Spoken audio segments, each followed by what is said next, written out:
Ose 4 shtyllat kryesore, të cilat e forcojnë një shtet. 3-4 shtyllat. Institucionet, arsimi, gjuha, ekonomia, apo ka edhe disa të tjera, të cilat nuk i përmenda, cilat janë? Më spori është arsimimi, shëndetësia. Se pa popull të shëndetshëm nuk ka shtet shëndetshëm. Dhe mas arsimi, mas kësaj shëndetësisë vjen arsimi si shtyllë tjetër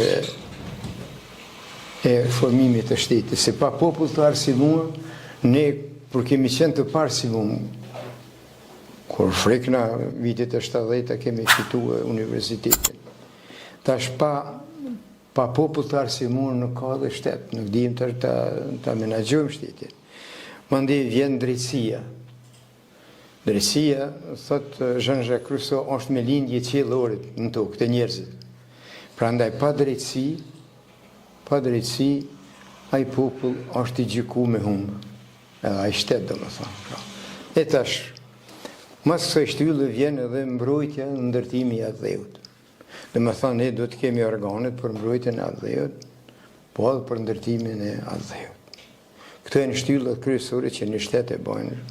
Shtet mirëfill, shtet për shoqëri njerëzore të pranueshme e kështu.